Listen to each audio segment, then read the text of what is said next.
దేవుని పేరిట అందరికీ వందనాలు. మరి ఈరోజు మనకు వాక్య ధ్యానముగా మత్తయి సువార్త 27వ అధ్యాయము 57వ వచనం చూద్దాము. యేసు శిష్యుడుగానున్న అరిమతయి యోసేపు అని ఒక ధనవంతుడు సాయంకాలమైనప్పుడు వచ్చి పిలాతు వద్దకు వెళ్ళి యేసు దేహం తనకిమ్మని అడుగగా పిలాతు దాన్ని అతనికి అప్పగించి ఆజ్ఞాపించెను.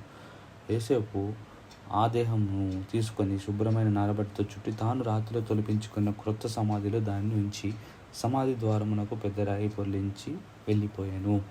ఇక్కడ చాలా క్లియర్గా చూడండి, అరిమతయి యోసేపు అనే వ్యక్తి మరి తన కొరకు ఏదైతే సమాధి మరి ఉంచుకున్నాడో తన కొరకు అక్కడ ఆ దినాల్లో ఎలా అంటే ఎవరి సమాధిలో వాళ్ళు చనిపోకముందే నా సమాధి ఇలా ఉండాలి అని చెప్పేసి ఎవరి సమాధిలో వాళ్ళు సిద్ధపరచుకొని ఉంటారు.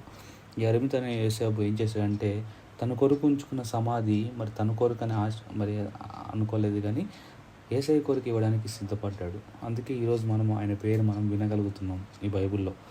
అలాగే దేవుడి కొరకు ఎవరెవరైతే మరి ఏ విషయాల్లో దేవుడి కొరకు తెగింపు కలిగి మరి దేవుడి కొరకు సహాయం, దేవుడికి అవసరతలు గుర్తెరిగి దేవుడి ముందు తమ యొక్క విశ్వాసాన్ని కనిపించారో, దేవుడు ఉన్నప్పుడు కానీ లేనప్పుడు కానీ దేవుడి కొరకు మరి వాళ్ళు ఏ పని చేయడానికన్నా పూనుకున్నారో అలాంటి వ్యక్తుల్ని దేవుడు ఎప్పుడు విడవలేదు, ఈ లోకంలోనూ విడవలేదు. అలాగే అలాంటి వ్యక్తులకి ఖచ్చితంగా పరలోక రాజ్యం సిద్ధంగా ఉంది. మరి ఈ దినాన్న మీరు నేను మనము మరి దేవుడికి ఏది అవసరమై ఉన్నదో మనకి బాగా తెలుసు. దేవుడికి ఏది అవసరమై ఉన్నది, కోత విస్తారము, కోత పనివారు తక్కువ ఉన్నారని చెప్పి యేసయ్య ఒక మరి లేమి అనేది మనకు చూపిస్తున్నాడు. కాబట్టి మరి మనము కూడా మరి కోత కోసేవారిగా మరి పనివారిగా మరి కోత విస్తారంగా ఉందంట, దాన్ని కోయేవారు కొందరే ఉన్నారంట. కాబట్టి మనము ఆ విధంగా తయారైన దేవుడు ఇష్టపడుతున్నాడు. కొరత అక్కడ ఉందన్నమాట, ఆ కొరతను మనం ఫుల్ఫిల్ చేయాలి. అరిమతయి యోసేపు యేసు ప్రభువుకి మరి శరీరానికి మరి సమాధి అనేది లేదు కాబట్టి నేను నా సమాధిని ఇస్తాను అని చెప్పేసి దేవునికి ఉన్న కొరతను తీర్చాడు. అదేవిధంగా ఈరోజు మరి ఎంతోమంది మరి ఈ యొక్క వాక్యాన్ని తెలుసుకోలేక ఇంకా ఎక్కువగా ఈ ఉన్న కాలంలో అయితే ఇప్పుడు ఇండియాలో అయితే ఇప్పుడు మన దేశంలో ఇంకా ఎక్కువగా మరి దేవుడి నుంచి మరి క్రైస్తవుల్ని ద్వేషించడము, అసలు క్రైస్తవులు ఎందుకు ద్వేషిస్తున్నారో కూడా తెలియకుండానే ద్వేషించేస్తున్నారు.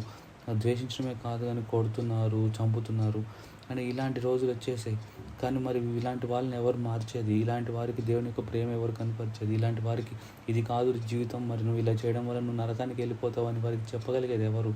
నువ్వు నేనే కదా. సో మొదటిగా మనం ఏం చేయాలంటే మన ఆత్మీయ స్థితిని ముందు మనం బిల్డప్ చేసుకుందాం, ఉపవాసాలు ఉందాం, ప్రార్థన చేద్దాం, బైబిల్ చదువుదాం అనుదినము. తప్పకుండా ముందు మన విశ్వాసాన్ని బలపరుచుకుంటూ దేవుని సహాయంతో దేవుని యొక్క పరిచర్య కూడా చేద్దాం. ఎవరో ఎక్కడికో వెళ్ళి ఎక్కడో పెద్ద సభల్లోనో వీధుల్లోనో చెప్పాల్సిన అవసరం లేదు. నీ రూమ్లో నీ యొక్క హాస్టల్ రూమ్లోనే నీ పక్క వారికి, నీ యొక్క ఆఫీస్లో ఉన్న కొలీగ్స్కి, నీ యొక్క వేరే వారందరికీ నువ్వు సువార్త చేయగలుగుతావు. నువ్వు ప్రార్థన చేయి.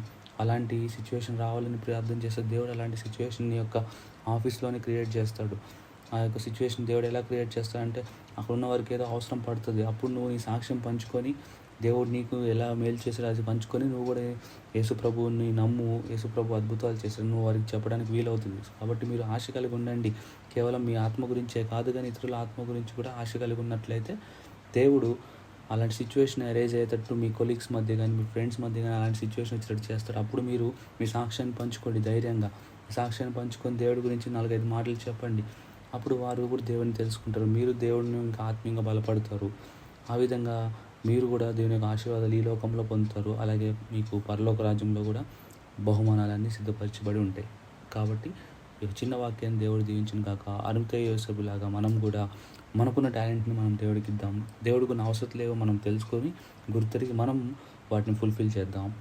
ఇలాంటి మనసు మనం కూడా కలిగి ఉందామని మరి ఒక అరిమతయి యోసేపు నుంచి మనం నేర్చుకున్న ఈ యొక్క చిన్న వాక్యాన్ని మీ హృదయంలో భద్రపరచుకుంటారని నమ్మచ్చు. ఇంకేమైనా ప్రేయర్ రిక్వెస్ట్లు ఉంటే మీరు ప్రేయర్ రిక్వెస్ట్లు కింద పెట్టండి. ఫాస్టింగ్ ఉన్నప్పుడు నేను ఆ ప్రేయర్ రిక్వెస్ట్లు నేను ప్రేయర్స్లో ఎవ్రీడే ప్రతిరోజు ఫాస్టింగ్ ఉన్నప్పుడే కాదు ప్రతిరోజు నేను వాటిని ప్రార్థన చేస్తాను.